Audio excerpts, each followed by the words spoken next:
ቧንቧ የሚያልፍበትና ቧንቧ ውሃ የሚመረትበት ቦታ እንዳይደለም። ቤተክርስቲያንም ሆነች ሀገር የምትቀጥለው በሶስት መንገድ የግንባር ስጋ ሆኖ እስከ 4 ሚሊዮን ከእያንዳንዱ ድመት አንገት ላይ ያንን ቃጭል የሚያስረው አይጥ ማን ነው? ሻገር ነገር ነው። በራሱ ጊዜ የሚሄድ ነገር ነው። ግብረ ሰዶማውያን ከሚዋጉ በጣት ከሚቆጠሩ ኢትዮጵያ ውስጥ ካሉ በጣም ጥቂት ትውልዱን የምናስተምረው በገና ብዙ ነገር አለ። አቅም፣ አቋም፣ ተቋም እንደ ሶስት ጉልቻ ተነባብረው ተሰናስለው ሲሄዱ ብቻ ነው ድመቶች እኛ እንዳይገሉ ማድረግ የምንችልበት አንድ ነው። እሱም ከእያንዳንዱ ድመት አንገት ላይ ቃጭል ማሰር አለብናል።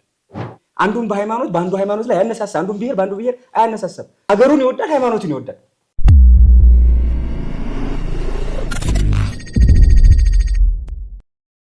በስመ አብ ወወልድ ወመንፈስ ቅዱስ አሐዱ አምላክ አሜን። ስብሐት ለእግዚአብሔር ለዘአብጽሐነ እስከዛቲ ሰዓት። ለዚህ ሰዓት ያደረሰን አምላካችን እግዚአብሔር ስሙ የተመሰገነ ይሁን። በመላው ዓለም ያላችሁ የእግዚአብሔር ሰዎች፣ የእመቤታችን የቅድስት ድንግል ማርያም ቃል ኪዳን ልጆች፣ የቋንቋ አይነሽ ሚዲያ ተከታታዮች፣ ዛሬ ደግሞ በርከት ካሉ እንግዶች ጋር ሰላምታዬን ወደ እናንተ አደርሳለሁ። ዛሬ የምታዩቸው እንግዶች ከዶክተር ጌትነት በብዙ ነገር የምታውቁት የቤተክርስቲያን ልጅ ሳይንቲስት ነው። በስነ ፈለኩ በብዙ ነገር የምታውቁት እንዲሁም ደግሞ መምህር የማርያም ወርቅ ሎዛ ሚዲያ ዛሬ ቋንቋ አይነሽ በድንገት ከች ብሏል። መምህር ሲሳይ አዳነ እሱም እንደዚሁ በብዙ ዝግጅቶች የምታውቁት ቤተክርስቲያን በአውደ ምሕረቱም በሚዲያው የምታውቁት ከኔ ጋር ዛሬ ተሰባስበናል። ቤተክርስቲያን ድምጽ ያስፈልጋታል። ምናልባት የምናውቃቸው ሁለት አንደበት አሏት፣ ሁለት ሳተላይት አሏት። ግን ሁለት ብቻ አይበቃትም ለዚህ ህዝብ። ግዙፋ ቤተክርስቲያን ለዚህ ሁለቱ ብቻ አይበቋትም። እንጨምር ከሁለትም ከአስርም ከዛም በላይ ያስፈልጋታል ብለን ነው እኛ ልጆቿ ከሁለቱ ሚዲያዎቻችን ጋር ደግሞ እኛም እናግዛቸው ብለን ዛሬ የምንሰባሰበው። እንግዲህ ወደ ዋናው ወደ መነሻችን መምህር ደረጀ ዘወይንዬ የምታውቁት በወይንዬ ነውና ደሬ ከዚህ በፊት እንደው እኛ ቀድመን ዛሬ ቦታውን ይዘን አሁን ለሱ ደግሞ እሱን ወደ ላይ ከፍ ማድረግ አለብን አልን እንጂ እንደ አገልጋይነቱ እንደ አገልጋይ በኩርነቱ ዛሬ እሱ ነበር ከፍ ብሎ በጣም መድረስ የነበረበት። ነገር ግን ከብዙ ጊዜ በኋላ ብዙዎችን ደግሞ ልክ እንደኛ ያሉትን ሚዲያዎች እንደኛ ያሉትን ቻናሎች በየቦታው እየሄደ አሳድጎ በቃህ አሁን ደግሞ ወደ ራስህ ተመለስና ራስህም ደግሞ ከፍ ያለ አንድ ደረጃ ላይ መድረስ አለብህ ብለነው አሁን ጥሩ መንገድ ላይ ነው ያለውና ከዚህ በላይ ከፍ እናድርገው ብለን ነው ዛሬ በራሳችን ተነሳሽነት የተሰባሰበው። እንዳልከው ነው ተቋም የግድ ያስፈልገናል። እኔ እስከማምነው ድረስ በቂ ተቋማት ያሉ ብዬ አላስብም። እንደ ሀገር ብቻ ሳይሆን ኢንተርናሽናል የሆነ ትልቅ ተቋም ያስፈልገናል። ብዙ የምንሰራቸው ስራዎች አሉ። ከምንሰራቸው ስራዎች ስቲል ገና ብዙ መሰራት ያለባቸው ነገሮች አሉና አንድ ሚዲያ ተቋም ሲሆን ተደራሽነቱም የዛኑ ያህል ነው። ፕላስ አንድ ሰው እንኳን እንደው የሆነ ነገር ቢቀጥመው ያ ተቋም በራሱ ጊዜ መሄድ ይችላል። የሚያስቀጥሉ ሰዎች ይኖራሉ። ስትራክቸሩ ያንን ስለሚፈቅድ ማለት ነው። በነበረን አካሄድ ከ5 ዓመት ከ10 ዓመት በፊት የነበረን አካሄድ አሁን በዛው ዝም ብለን እንሂድ ካልን ጥሩ ሊሆን አይችልም። ስለዚህ ቴክኖሎጂ ብዙ ነገሮችን ያስገድደናል። ስለዚህ ተቋም አድርገን ናሽናልም ኢንተርናሽናልም የሚታወቅ አይነት ነገር አድርገው ለማንኛውም ሰው ተደራሽ የሚሆን አይነት ነገር ካላደረግ ነው ትንሽ ሊያስቸግር ይችላል እና በዛ መልኩም እንዲሁ ማሰብ ይጠበቀናል። ሌላው መረጃዎች በወቅቱ መድረስ እንዳለባቸው ይታወቃል። አሁን በተቋም መልኩ ካልሆነ በስተቀር አነስ ያለ እንትን ከሆነ ትንሽ ያስቸግራል። በማንኛውም ኮርነር ላይ ያለ ማህበረሰብ በተለይ ይህ ሚዲያ የሚከታተል ማህበረሰብ መረጃውን በወቅቱ ሊያገኝ ይገባዋል። ጥራት ያለው እንደዚሁ መረጃ ሊኖረው ይገባል፣ ማግኘት ይገባዋል። ይህን ለማድረግ እንግዲህ በተቋም በጣም ወሳኝ ነገር ነው። ተቋም ስንገነባ ለ10 ዓመት ሊሆን ይችላል፣ ለ50 ዓመት፣ ለ100 ዓመት። ሌሎች ሀገሮች የሚገርም ነገር ነው። አንድ ተቋም ሲገነቡ የ50 ዓመት አንዳንድ ጊዜ እኔ ቼክ አደርጋለሁኝ እና የ50 ዓመት እንደዚህ ማክሲም ያየሁት ከዛ በላይም ሊኖር ይችላል። የ50 ዓመት አድርገው ይሰራሉ። የሚገርም ነገር ነው። እኛ አንዳንድ ያው ብዙ የምናውቀው 5 ዓመት 10 ዓመት የሚል ነገር ነው የሚሆነው እና የ50 ዓመት ማንኛውም ሊሆን ይችላል። ሃይማኖት ላይ ሊሆን ይችላል፣ ሳይንስ ላይ ሊሆን ይችላል፣ በተለያየ ነገር ላይ ሊሆን ይችላል። ለትውልድ ለሀገር ለማህበረሰብ ለሀገር የምትሰራ ከሆነ ለምን ረዘም አታደርገውም? ተቋም ከመሰረት ብዙ አገልግሎት እንዳለው ይታወቃል። ራሱን ችሎ ነው የሚሄደው እና ከዛ አንጻር ተቋም የሚለው ነገር ወሳኝ ስለሚሆን ይሄ ነገር መቋቋም አለበት ብዬ ነው። በጣም አመሰግናለሁኝ። እስኪ የማርያም ወርቅ ዶክተር ጥሩ ማብራሪያ ነው የሰጠው። ወደ ተቋም ከመሄዳችን በፊት መሰባሰቢያችን ሊቀ ትጉሃን መምህር ደረጀ ዘወይንዬ ነው እና ሊቀ ትጉሃን መምህር ደረጀ ዘወይንዬ ማን ነው ለማያውቁት ማለት ነው። እንግዲህ ሊቀ ትጉሃን መምህር ደረጀ ዘወይንዬ መምህር ነው፣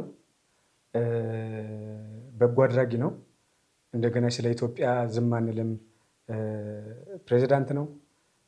ግብረ ሰዶማውያን ከሚዋጉ በጣት ከሚቆጠሩ ኢትዮጵያ ውስጥ ካሉ በጣም ጥቂት ታዋቂም አዋቂም ሰዎች መካከል አንዱ ነው። ከዛ ውጭ ከ3 አስርት ዓመታት በላይ በገጠርና በከተማ በሀገር ውስጥና በውጭ ሀገር የኢትዮጵያ ኦርቶዶክስ ተዋሕዶ ቤተክርስቲያንን በድፍረት በእምነትና በእውቀት ያገለገለ ቤተክርስቲያኗ ካፈራቻቸው ቆራጥ ልጆች መካከል አንዱ ነው። በቅርቡ ደግሞ የራሱን ሚዲያ ከፍቶ አገልግሎት እየሰጠ ነው። በዚህም ደግሞ ተደጋጋሚ እስር፣ ተደጋጋሚ ግፍ፣ ተደጋጋሚ መከራ የደረሰበት ወንድም ነው። በዚህ በእስሩ በግፉ በመከራው ደግሞ ብዙ ነገሮችን በምድራዊ ነገር አጧል። ስለዚህ ሊቀ ትጉሃን መምህር ደረጀ ዘወይንዬ የሚለውን ማህበር ከማቋቋም ጀምሮ የገጠር አብያተ ክርስቲያናትን ከማሰራት ጀምሮ ሰንበት ተማሪዎች ሰንበት ተማሪ ሆነው እንዲቆሙ ከማድረግ ጀምሮ ብዙ ተጽፈው የማያልቁ ተወርቶ የማያልቁ ብዙ ጉዳዮችን የፈጸመ በታሪክ የኢትዮጵያ ኦርቶዶክስ ቤተክርስቲያን ታሪክ ውስጥ ጉልህ አሻራውን ያኖረ ተወዳጅ ወንድም ነው። እሱ ሚዲያ አቋቁሞ በዛ ሚዲያ የአርሲውን ጭፍጨፋ፣ የባሌውን ግድያ፣ ሌላም ቦታ ላይ በኢትዮጵያ ኦርቶዶክስ ተዋሕዶ ቤተክርስቲያን የደረሰውን መከራ፣ ግፍ በመናገሩ በማውጣቱ ብዙ መከራዎችን ተቀብሏል። ለዚህም ደግሞ ከአሁን በፊት የደረሰበትን ጉዳይ በራሱ ሚዲያ ላይ ቀርቦ ተናግሯል ማለት ነው። መምህር ሲሳይም ዶክተርም አንተ ለውሌም ሁላችንም የኢትዮጵያ ሕዝብም ያውቃል። ነገር ግን እርሱ ሰው ነው። እርሱ አንድ ግለሰብ ነው። ሚዲያው ደግሞ ተቋም ነው። ስለዚህ እንደ ሚዲያ መቀጠል ስላለበት ሚዲያው እንደ ተቋም መቀጠል ስላለበት ያ ሚዲያ የኢትዮጵያ ኦርቶዶክስ ተዋሕዶ ቤተክርስቲያን የግፉአን ድምፅ፣ የስደተኞች ድምፅ፣ የመከረኞች ድምፅ ሚዲያ ስለሆነ ይህንን ሚዲያ ማገዝ፣ መደገፍ፣ ማቋቋም፣ ማቀናጀት፣ ማደራጀት ከኛ ይጠበቃል በሚል ነው። ምክንያቱም ሰዎች ያልፋሉ፣ ተቋማት ግን ይቀጥላሉ። አሁን ጎበዝ መሪ የሚባለው ሀገር ነው የሚሰራው። ጎበዝ የተቋም መሪ ደግሞ ተቋም ነው የሚሰራው። እሱ ቢያልፍ ልጆቹ ያስቀጥሉታል። ልጆቹ ቢያልፉ የልጅ ልጅ ያስቀጥለዋል። ተቋም ካልሰራ ግን ሰውየው እስካለበት ድረስ ብቻ ነው ያ ነገር። አሁን ለምሳሌ ሸዋ ዳቦ የሚባል ዳቦ ቤት፣ ያው ኢትዮጵያ ሕዝብ ዳቦ እንወዳለን። ሸዋ ዳቦ የሚባል ዳቦ ቤት የምናውቅ ከሆነ እንደ ተቋም ስለሰሩት ነው። ብዙ አስርት ዓመታትን ተሻግሮ አሁን ድረስ ያለ ስንት ዳቦ ቤቶች ተከፍተው ስንት ዳቦ ቤቶች ተዘግተዋል በኢትዮጵያ በየሰፈሩም በየከተማውም በየክልሉም በዋና ቦታዎች ላይ ማለት ነው። አሰራራቸው ተቋማዊ ስላልሆነ ነው። የራሳቸውን ብራንድ ስላልገነቡ ነው። የራሳቸውን ተቋማዊ አሰራር ስላልገነቡ ነው። ስለዚህ ዛሬ የተገናኘ ነው ይህንን ሚዲያ ተቋማዊ በማድረግ ለኢትዮጵያ ኦርቶዶክስ ተዋሕዶ ቤተክርስቲያን ድምፅ ከሚሆኑ አንዱ ጠንካራ ሚዲያ፣ ጠንካራ ተቋም እንዲሆን ማድረግ የሚቻልበትን መንገድ ከአድማጭ ተመልካቾች ጋር ለመመካከር። ዛሬ ግን እስኪ የደሬን እንዴት አድርገን ከፍ አድርገን ወደ ተቋም እንውሰደው የሚለው ነውና የደረጀ ዘወይንዬ ሚዲያ ወደ ተቋም ከፍ ለማድረግ በቦርድ አባልነት ከተመረጡት ወይም እሱ ከመረጣችሁ ሰዎች አንዱ ነኝና የደረጀ ሚዲያ ወደ ተቋምነት ማደጉ ለኦርቶዶክሳዊ ተዋሕዶ ቤተክርስቲያን ብቻ ሳይሆን ለኢትዮጵያም እንደ ሀገርም ለሀገር ይጠቅማል ብዬ ነው የማስበው። ለምን ሚዲያው ምናልባት ብዙ ጊዜ ስንከታተለው ከሰማችሁ ሀገራዊ ታሪካዊ፣ ሃይማኖታዊ፣ ባህላዊ፣ ወቅታዊ ጉዳዮች ብሎ ነው የሚጀምረው። አገሪ ጉዳዮችን የሚዳስስ ሚዲያ ነው እና እንደ ቤተክርስቲያን ልጅነቱ የቤተክርስቲያን ድምፅ ሆኖ ይቀጥላል። እንደ ቤተክርስቲያን ልጅነቱ የቤተክርስቲያን ድምፅ ሆኖ ግን ሲቀጥል ፍርሃቶች አሉበት። ማለት ሰው ነው፣ የሆነ ቦታ ላይ እሱ ሲቆም ሚዲያው መቆም የለበትም ብሎ ያስባል እና እሱን ሀሳብ እንዴት ነው ማስቀጠል ያለብኝ የሚለውን ነገር ሲያስብ ቢያንስ ተቋም ቢሆን እኔ ብታሰር እግዚአብሔር ፈቃድ ሆኖ በትላንትናው ዕለት ሚያዝያ 5 በተለቅቄ ወደ ቤተሰቦቼ ጋር ተቀላቅያለሁ። በእውነት እስከዛሬ ካገለገልኩት አገልግሎት የማረሚያ ቤቱ አገልግሎት የሚያስደስት ነበረ። እኛንም በበዓል ወደ እስር ቤት ሲከቱን በረከቱን ይዘን ወጥተናል። የዝማሬውን፣ የስግደቱን፣ የምህላውን፣ የወንጌሉን በረከት ይዘን ወጥተናል። መታሰር ብቻ አይደለም፣ ሰውና ቅል ተሰባሪ ነው። በህይወት ላይኖርም ይችላል። በህይወት ባልኖርም ለቤተክርስቲያን ድምፅ የሚሆናት አንድ ሚዲያ፣ ለሀገር ድምፅ የሚሆን አንድ ሚዲያ መቀነሱ በህይወት እያለ ያሳሰበው ሰው ነው እና ስለዚህ በህይወት እያለው እንግዲህ እኔ አንድ ነገር በሆን እንኳን ሚዲያው አንድ ነገር እንዳይሆን የግድ ሚዲያውን ወደ ተቋም ማሸጋገር አለብኝ በማለት ሀሳቡን እንደ ሀሳብ ወደ እኔ ማመጣልኝ። ያው ተነጋገርን። ሙሉ ሀሳቡ እሱ ነው። እኔም ደስ ነው ያለኝ። ለምን እውነት ነው። ነገ ምን እንደሚፈጠር አታውቅም። አይደለም ነገ ዛሬ ከዚህ ስቱዲዮ እንደወጣን ምን እንደምንሆን ምን ሊፈጠር እንደሚችል ስለማናውቅ አርቆ ሀሳቢነቱን ነው እኔ ያየሁት። ማለት እንደ ግለሰብ ወይም እንደ ግል ጥቅም ካየኸው ያው የቅርብ ጓደኛውም ስለሆንኩ ሚዲያው ቢኖርም ባይኖርም መኖር ይችላል። እሱንም ቤተሰቦቹንም ማኖር የሚችል ነገር አለው በስጋዊ አቅም ደረጃ ማለት ነው። እሱ ግን ሳይሆን አሁን ደረጀን እንቅልፍ እየነሳው እያሳሰበው ያለው ልክ እንደ ቅዱስ ጳውሎስ መከራውን አልነበረ የሚያስበው። እዛ ሁለተኛ ቆሮንቶስ ምዕራፍ 11 ላይ ይዘረዝራል። ማለት የክርስቶስን ወንጌል በመስበኩ የደረሰበትን ነገር ይዘረዝርና የቀረውን ነገር ሁሉ ግን ሳልቆጥር ዕለት ዕለት የሚከብድብኝ የሚያሳስበኝ የአብያተ ክርስቲያናት ሁሉ ሀሳብ ነው ይላል። የአብያተ ክርስቲያናት ማለት የማህበረ ምዕመናን ጉዳይ ነበር የሚያሳስበው እና ደረጀ ነጋሽ ወይም ሊቀ ትጉሃን መምህር ደረጀ ነጋሽንም እያሳሰበው ያለው እኔ ነገ አንድ ነገር ብሆን ይሄ ሚዲያ እኔ ስቆም እንዳይቆም ሚዲያው ወደ ተቋም አንድ ደረጃ ከፍ ብሎ በቦርድ ተዋቅሮ ሰራተኞች ተቀጥረው በበጀት የሚተዳደር ተቋም ሆኖ መቀጠል አለበት። አበበ ኖረ አልኖረ ሚዲያው ግን ይኖራል። ከበደ ኖረ አልኖረ ሚዲያው ይኖራል። ስለዚህ በዚህ መልኩ እንግዲህ መርሃ ግብር ተዘጋጅቷል ሰኔ 21 እሱን በስፋት በኋላ እንናገራለን። በነገራችን ላይ ያየሁትና የተገነዘብኩትን ልንገራችሁ። አንድ ብቻ ቢሆን ሁለት ብቻ ቢሆን ሶስት ብቻ ቢሆን የሆነ ገደብ አለው። ሁሉም የየራሱ ጸጋ አለው። ያቀራረባችን ባህሪ አለ፣ የየራሱ አለ እና አንዱን ብታጣው ከዛ የምታጣው ነገር አለ። አንዱን ብታገኝ ደግሞ ከዛ የምታገኘው ነገር አለ። እንደ ሁለቱን እንኳን ሁለቱን ላይ የምናነሳቸው ሁለት አይደል ማህበረ ቅዱሳንና የኦቲሲ እነሱ እንኳን የሚለያዩ አሉ። በላይ በሳተላይት ደረጃ ነው ማለት ይሄ ታች ያለውማ አሁን ከታች ወደ ላይ ለመውጣት ነው እና የሚለያዩበት ነገር አለ። እዛኛው ላይ ያለ እዚህኛው ላይ የሌለ። እኛም ጋር ስትመጣ እኔ ጋር የሌለ አለ፣ ደሬ የሚሞላው አለ። ደሬ ጋር የሌለ ደግሞ እኔ የምሞላው አለ፣ ሌላ ነጋሽ ጋር የሚሞላው አለ፣ ሎዛ የሚሞላው አለ። ይሄ ሁሉ ወደ አንዷ ወደ ጎጆዋ ወደ ማህደራችን ቤተክርስቲያን ነው ምንም እንትን የሚለው። ስለዚህ አሁን ደግሞ አንድ አይነት ነገሮች በስተዋል። በሞባይልም ይሁን በካሜራ አንድ አይነት ነገር ስለበዛ ቢያንስ እኛ ደግሞ የሆነ ስቴፕ እያል ዞሮ ለኖርንባት ለተወለድንባት ለምንኖርባት እስትንፋሳችንም እንጀራችንም ህይወታችንም መንግስተ ሰማያትን የምንወርስባት የዘላለም ርስታችን ለሷ ማድረግ ያለብንን ነገር ከኛ የጎደለውን ሌሎቹን የምንሳሳተውን ምንገድፈውን እያስተካከሉን ወቅቱን ዋጅተን ለቤተክርስቲያን ድምፅ እንሆናለን ብለን ነውና ስለዚህ እሱን ከፍ አድርገን አሁን ከዛ ደግሞ ይቀጥላል ሌላው። ለዚህ ነው እንግዲህ ዶክተር ዛሬ ወደ ቋንቋ ይነሽ የመጡት።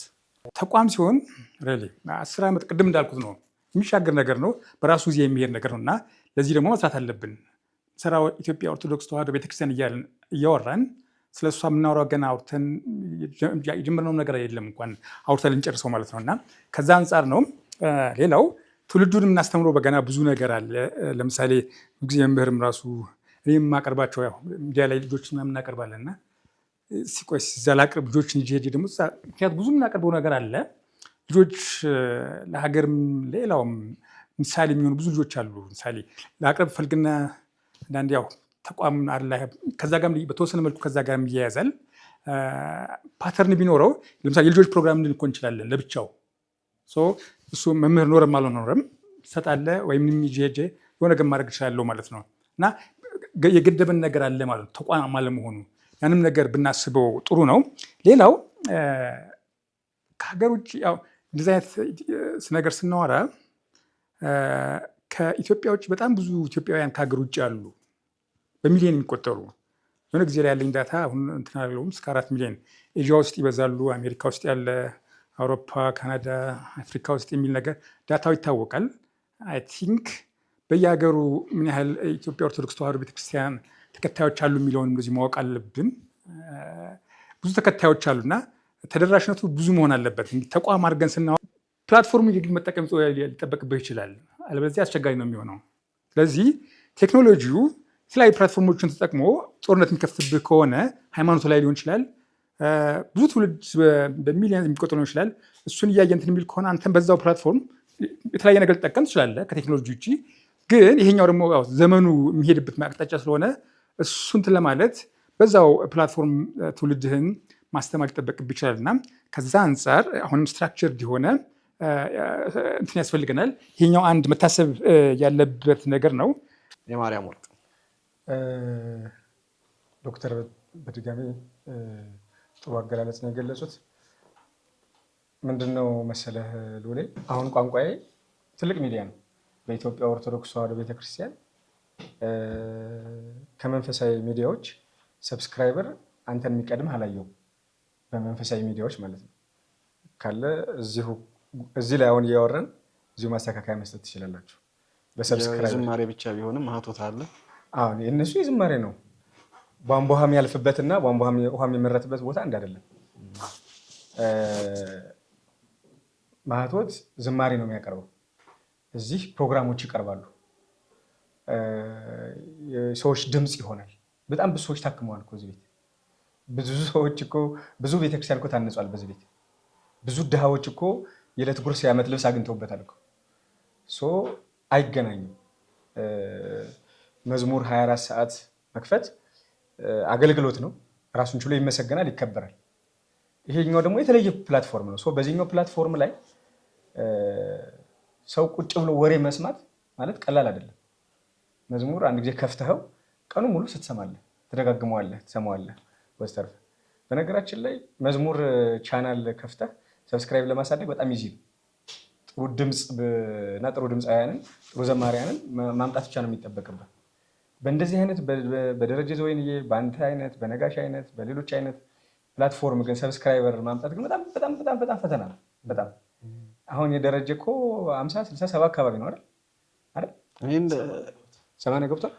ልብ በል እንደጀመረ ነበር በሁለተኛው 80 የጠበቅኩት። ምክንያቱም ባክግራውንዱ የአገልግሎቱ የከፈለው ዋጋ ቤተክርስቲያን ስሙ እኮ ስሙ ይዞት የመጣው ስም እኮ የቤተክርስቲያን የገዳም ስም እኮ ነው። ወይንዬ እኮ ገዳም ነው አባቱ እስኪመስል አስበዋል አይደለ? በቃ የሁላችንም ሀሳብ እንደዛ ነው የነበረው።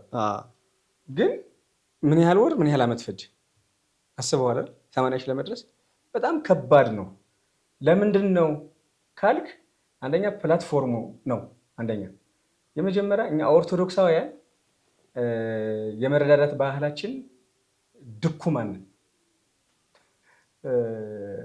ይህን በምን ታየዋለህ መሰለህ? ለህንፃ ቤተክርስቲያን ነው እንጂ ለህንፃ ስላሴ ብዙ አንሆንም። በጣም ነው የምንገርመው። ስነ ልቦናችን ራሱ የተዋቀረበት መንገድ ይገርመኛል። እና ይሄ ቶታሊ ነው መፍረስ ያለበት። ሰዎች ህንፃ ስላሴ ነው እንጂ ህንፃ ቤተክርስቲያንን የሚሰራው ህንፃ ቤተክርስቲያን ህንፃ ስላሴን አይሰራም። ሰዎች ናቸው ያንን የሚሰሩት። ማለት 100% አይሰራም ማለት ሳይሆን ህንፃ ስላሴ ህንፃ ቤተክርስቲያንን ይሰራል። ቅድሚያ መሰጠት ያለበት ለህንፃ ስላሴ ነው። ከዛ የተሰሩት ሰዎች ያልተሰራውን ህንፃ ቤተክርስቲያን ይሰራሉ። ያልተሰሩ ሰዎችስ የተሰራውን ህንፃ ቤተክርስቲያን ያልተሰሩ ሰዎች ያፈርሱታል። ስለዚህ አሁን ደረጀ ምን እያለን ነው? ሰው እንስራ እያለን ነው። እኛ አሁን ያለብን የምግብ እጥረት አይደለም ያለብን፣ የማሰብ እጥረት አይደለም ያለብን፣ ሰው የመስራት እጥረት ነው ያለብን። ሚዲያዎች ደግሞ ሰው የመስራት እድላቸው በጣም ሰፊ ነው። አራተኛው መንግስት እኮ ነው የሚባለው። ደረጀ ዘወይንዬ የሚዲያ ሰው ነው እየሰራ ያለው። ስለዚህ ሰው የሚሰራ ተቋም ደግሞ ምን መሆን አለበት? መበረታታት አለበት ማለት ነው። ሀገር የምትቀጥለው በነገራችን ላይ ቤተክርስቲያንም ሆነች ሀገር የምትቀጥለው በሶስት መንገድ። የመጀመሪያው አቋም ያለው ሰው ያስፈልጋል። ከዛ አቅም ያለው ሰው ያስፈልጋል። ከዛ ተቋም ያለው ሰው ያስፈልጋል።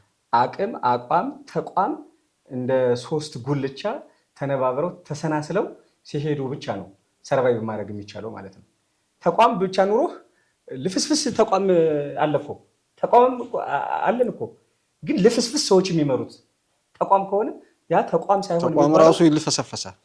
በቃ የጅቦች ስብስብ እንደማለት።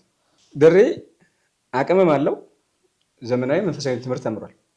አቋምም አለው፣ የሚታወቅ ነገር ነው። አሁን የሚጎለው ምንድን ነው? ደሬ ተቋሙን ደግሞ ምን እያልን ነው? እንስራለት እያልን ነው። ለዚህ ደግሞ አንድ ነገር ልንገራችሁ። ለዚህ ደግሞ ያው ቋንቋ በጣም ብዙ ሰዎች ችግራቸውን አይተህ ከሆነ አይጦች በአንድ ጊዜ ተሰበሰበዋሉ። ከየቦታው ወፍራሙ አይጥ፣ ቀጭኑ፣ ረዥሙ፣ ገብረ አይጡ ምናምን በቃ የአይጥ ዘር በሙሉ ተሰበሰበና ድመቶች ጨረሱን እኮ ምን እናድርግ እባካችሁ መፍትሄ ብሎ ትልቅ ስብሰባ ቲሸርት አሰፍተው ኮፍያ አሰፍተው አሳተመው ባነር ተለጥፎ ምናምን ትልቅ አዳራሽ ላይ ተሰበሰቡ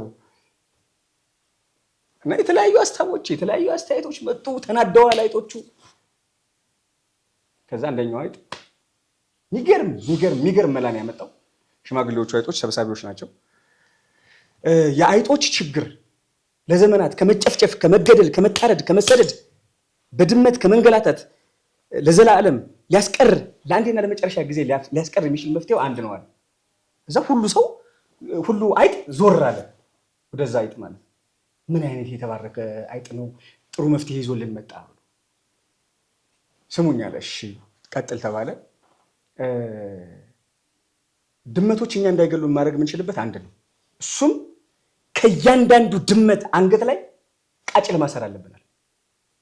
ከዛ አይጥ በሙሉ እጁን አውጥቶ አጨበጨበ፣ ፉጨት፣ እልልታ፣ አዳራሹ ተነቃነቀ።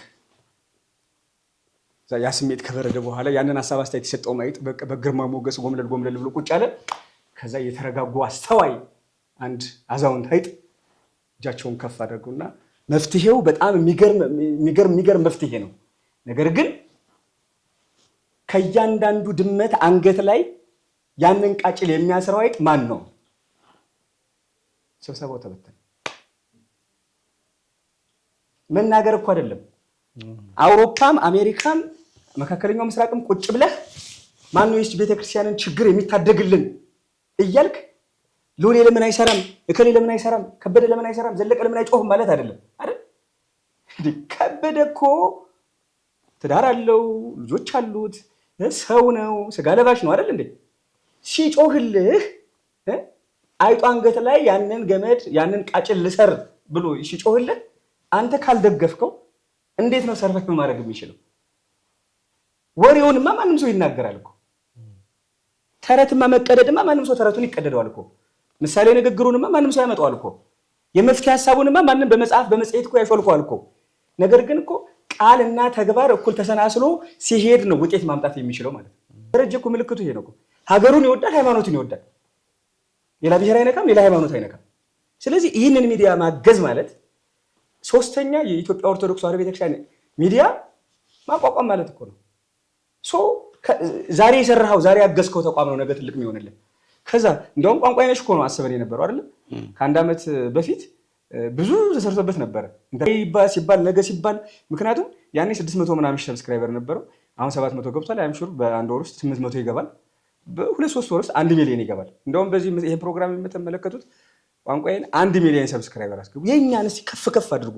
ዘፈን 10 ሚሊዮን ታስገቡ እንደ የዘፈን ቲክቶከር የዘፈን ዩቲዩብ አይደለም የዓለማዊ ጉዳይ ቤተክርስቲያናችን ምን ወድ ከሆነ የራሳችን ሰዎች ነው መደገፍ ያለብን። ከዛስ ይሄን 1 ሚሊዮን የገባ ሰብስክራይበር ደግሞ ምን ማድረግ አለበት? ወደ ሳተላይት ቴሌቪዥን ማምጣት አለበት። የቋንቋ አይነሽ ማደግ እኮ የኢትዮጵያ ኦርቶዶክስ ተዋሕዶ ቤተክርስቲያን እድገት እኮ ነው። ምክንያቱም አንደኛ በእንትን ካየኸው ሎሌ አሁን እንኳን ሚዲያ ዩቲዩብ ላይ ሆነ ስንት ሰራተኛ ነው ያለ? ለነዚህ ሁሉ ልጆች እኮ እንጀራ ሆናል። ከዛ ስንት የገጠር ቤተ ክርስቲያናት ተሰሩ፣ ስንት ድሃ፣ ስንት በየቦታው ስንት ላስቲክ፣ ስንት ማቀው ብዙ እኮ ነው አይደል የተደረገው። ስንት ሰው ሎሌ ባይኖር ቋንቋዬ ባይኖር ይሄ ሁሉ ይሆን ነበር? አይሆንም እኮ። የበለጠ ስታድግስ ምን ይሆናል? የበለጠ 10 እጥፍ ይሆናል። ስለዚህ አንተም ማገዝ ቤተክርስቲያኑን ማገዝ። ወደ ደረጀ እንመለስ። ሊቀ ትጉሃን መምህር ደረጀ ዘወይንዬን ደግሞ በሰብስክራይበሩ 500 ሺህ ማስገባት፣ በማቴሪያልስ ካሜራ፣ ቴብል፣ የአክሰሰሪዎችን፣ የላይቭ አክሰሰሪዎችን፣ የስቱዲዮ እቃዎችን፣ የሰራተኛ ደሞዞችን የሰራተኛ ደሞዝ የዓመት የ2 ዓመት ብትከፍልለት ቢያንስ 2 ዓመት ተረጋግቶ ይሰራል ማለት ነው። ምንም እየታሰረ እንደ ሰው ይችላል። እርስ በርስ መተጋገዙ እኮ አንድ ራሱ የቻለ ምንድን ነው አገልግሎት ነው። ቋንቋ አይነሽ ሚዲያ ደረጀ ዘወይንዬ ሚዲያ ወደ ተቋምነት ከፍ ለማድረግ እንደሰራ ደረጀ ወይንዬ ቋንቋ አይነሽን እንደ ሚዲያ እንዲቆም እንደሰራ የራሱ ሚዲያ ሳይኖር የኢትዮጵያ ኦርቶዶክሳዊ ተዋሕዶ ቤተክርስቲያን ደግሞ አማኞች ልክ ዓለማዊ ዘፈን ዓለማዊ የአርቲስቶችን ዩቲዩብ ኢን ሚሊየንስ በሚሊየን ማለት በሚሊየን ሰብስክራይብ እንደሚያደርጉት የእያንዳንዱ የኦርቶዶክሳዊ ተዋሕዶ ቤተክርስቲያን አገልጋዮችን ዩቲዩብ በሰብስክራይብ ከፍ ቢያደርጉ መልካም። በማገዝ ማለት እርስ በርሳችን ብንተጋገዝ የሰብስክራይብ ነገር ከተነሳ እኔም ከ3 ዓመት በፊት የከፈትኩት የራሴ ዩቲዩብ አለ። በተለይ ወደ በረት ላይ ነው የማገለግለው እኔ። የኔም በጣም ብዙ ወደ 3950 ሆኖልኛል እና ግን 160 ምናምን ስብከት ነው ያለኝ። በጣም ነው የሚገርመው፣ በጣም ነው የሚገርመው እና ሞራልህን የሚነካ ነገር ነው የምታየው።